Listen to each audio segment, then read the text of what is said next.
Welcome back. So we try to bring you electoral reforms every week because of the needs to improve the electoral system in Nigeria for the people. But also today we will be discussing a topic which is quite important to me because I am affected by it. Every Nigerian is affected by it, and it's about the electricity tariff hike in Nigeria. On the 28th of September, the labor unions came together and threatened to go on a nationwide strike, revolt against the increased petroleum prices and electricity tariff. Now, people have reported that they've gotten as much as 100% increase. I personally woke up this morning and found out I didn't have power only to realize that my units were finished. And so, thankfully, now we can do it online, and I was able to reload. So, I've seen the change. And so we'll be discussing it today because the voice of the people matters. And Nigerians have come up to say, with all of this happening, is this the right time to increase the prices? Even though the prices, even though it's for the better of the people, is the timing right and how it affects the people? So discussing this with me, I have Dickson Aleroh, the founder and CEO of Rico Solar Power, a subsidiary of Rico Forteza Nigeria Limited. Welcome to the Weekend Show. It's a pleasure. I also have with me Bode Fadipe, the General Manager, Corporate Communications, ADC. You were here about a year ago, and I'll complain about, I think about 15 months ago, and when you came, the complaint then was I wasn't getting enough power. Like, power has been unstable. Now my power is reasonably better. Okay. But the prices have gone higher. Yeah.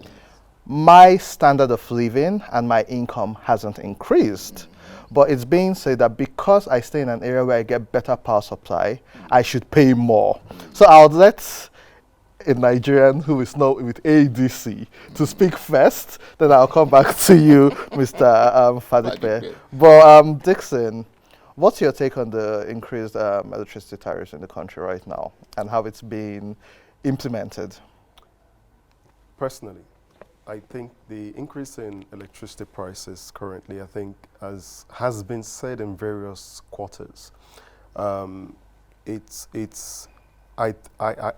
think it actually came at a wrong time, and the timing is actually wrong.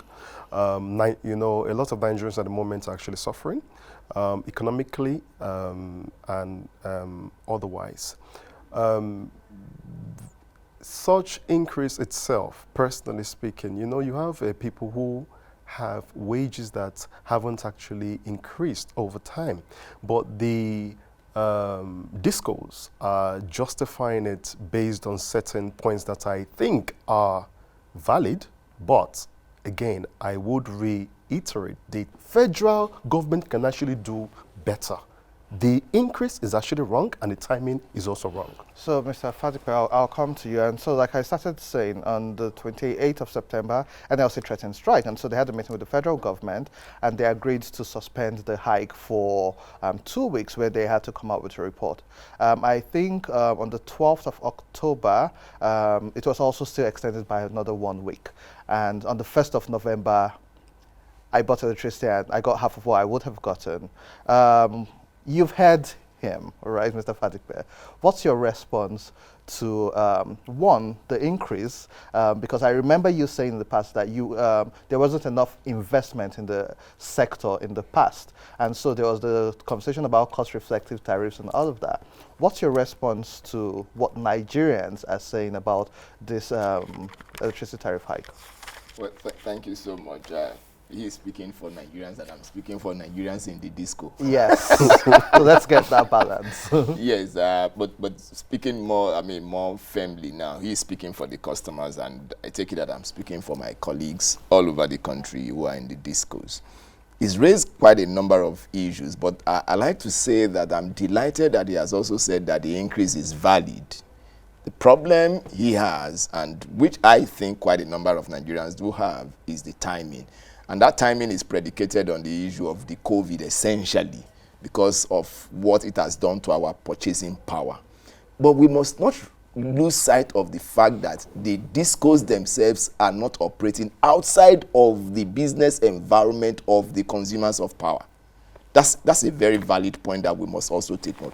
In other words, whatever has affected the customers has also affected the discos. That's one fact. The second fact we need to take note of is that there is practically nothing that has not had an increase except telcos. It's only cost of your data and your airtime that seem not to have been increased. Otherwise, almost everything, including our mothers and brothers and sisters in Wuse markets, Day International and stuff like that. So practically everything. So I always say because everybody is increasing. So no, the point I'm trying to make is that we cannot be static because we also get production materials from this same market. That's two. Number three is that some of our production materials are denominated in dollars. As at 2 or 3 days ago, dollar was at least 470 in the parallel market also. And we don't get this dollar at the official rate. At least for those in Genco, you can ask them. I look forward to the day I will see. Isn't this a regulatory issue? Why is that our problem? Well, you see, I cannot answer that question. Because that's why we have NEC, so they should be making that easier for you. Well, that's why I said I cannot take up that issue because I'm not in the economic team of the country and I'm not in NEC. But the practical situation on ground is that this cost of dollar is an open secret. Nobody can, run away from it. One way or the other, all of us have reason to use dollar. Now, the other point I want to make, which is you also made an allusion to, is that we are putting our inefficiencies on the customers, and it made allusion to the issue of aggregate technical, commercial, and collection losses. What does that mean? Now, unfortunately, we don't have a lot of time on our hands. But put simply, all over the world, allowable loss value in electricity business is 15%. Electricity is heat. So the moment it is passing through the wire, you will inevitably have some losses. Just as you are boiling your water, there is no way the quantity you put in the pot is the quantity that will come back to you because of evaporation. So as electricity is passing through your wires, you will lose some. What is the quantity allowable all over the world for technical losses is 15%. Then you have collection losses. What are the collection losses?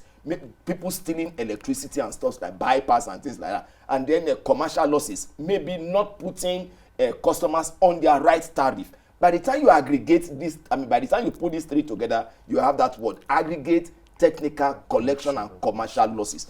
All of these ones are part of the business. What are you allowed to lose? You are allowed to lose about 15%. The balance 85% is what you now struggle with. Out of this 85%, take it as 100%. The discos are allowed to just take 25%. In other words, if you give us 1 naira, we take 25 kobo out of it. The balance 75% or 75 kobo goes back to the other members of the value chain. That's the digression. But the point I'm trying to make is that unless we invest in the network from the money we collect from the customers, there is no way we can reduce that ATC and C losses. And I'm happy that you have confirmed that availability has increased. Yeah. The only problem you have is that the money is running at too faster, is higher than what you thought. So because of time, yes, and sir. I understand what you're saying, Yes. and I'll bring you back in. Why should a certain band of people, yes, and this is a social amenity which should be a Fantastic. right, I was going why my wages I was going to go to that point. going to Sir. go I was to going that. So let's I was hear going you to speak go to on that that point. Is it the briefly. same cost of rental in Metama that you have in Lugbe or Skubwa? No, it's No, not. that's But not it's by virtue of the circumstances. Sorry. With your kind, with due Okay, let's respect, hear maybe you. just allow me make my point. All over the world, there are differentials in rating. I agree that ordinarily everybody should have power 24 hours. But we must also come to reality with the terms that there are certain differences in our setting right now. Before now, I know that those in Karu, Mararaba, Nyanya, Masaka axis, they usually complain a lot. It's not as if the complaints have been removed 100%. But at least with cost-reflective tariff, we are moving towards a point where we can say confidently that customers will have power more than what they were having before. By the time we recover, and this is the principle behind it, all over the world, it is the rich that will usually subsidize the poor, with due respect to them. And this is not in Okay, let me bring Dickson in so that I'll let you close on this that. point. Yeah. By the time we recover from the rich, we can then improve the quality of power supply in those areas where there are problems. So basically, the average have to bear the brunt of it, Somewhere regardless along the line. of the loans which the government has acquired to fix the sector. It's a loan. Yes, but It's which a means loan. they can negotiate on when to pay back as opposed to dumping it on the people while other things are being subsidized. But Dickson, I'll let you come in to close before we let him have the final word. Okay. Now, what's your take on what he has said? Because yes, it's important that we get better supply. I have admitted that my supply has been better, but I don't think the timing is right. What do you think the government should do now to fix this problem, as opposed to a 2-week suspension, 3 weeks? What's sustainable for the government to do now? Because I know you're also in solar. Okay, thank you very much. I think I need to first highlight a point, or should I say reply to one of your points. You mentioned something about bands, you know. Why do you have to put people into different bands? Great. The rent in Metama may not be the same as in, let's say, Anya, Karo, whatever. Fine, great. But I think personally, the discos are missing the point here, and they know what the actual truth is, which is increase spread of prepaid meters, free. Okay, You know, so that's then one solution. collection losses would actually reduce inevitably. So you wouldn't have to put people into different bands. Availability will be there, and then collection would inevitably increase. Because now, of time, I need to ask you a question just to answer government do? that. Yes. Yes, sorry. Okay, so what should government do that will be sustainable? Just to wrap up. Government personally should increase the energy mix. So bring in alternative energy sources, subsidize them. For instance, in places like UK, US, and other Western world, you know what? Things such as renewable energy, solar technology, they are all subsidized to make it cheaper for consumers. Okay, Now, so I'm very sorry. That's the most we can take. But I'll just let you have the final word. Is there going to be any change or improvement? Are these prices here to stay, and should we just get used to it? Well, I think, frankly, we should start getting used to these prices. But there will be a time that there will be a downward, there will be a drop. But we have not arrived at that point. We must be very that's a good place to leave it. Unfortunately, that's the most we can take on this show. But it's good that we have this conversation. And you can join the conversation on social media. It's Weekend Show NG. And you can also check us out on YouTube. My name is Andy Madaki. You can follow me on Twitter, Instagram, and Facebook at Andy Madaki. It's been a pleasure bringing this episode of the Weekend Show to you. And we will catch you next week. Stay safe and still maintain social distancing.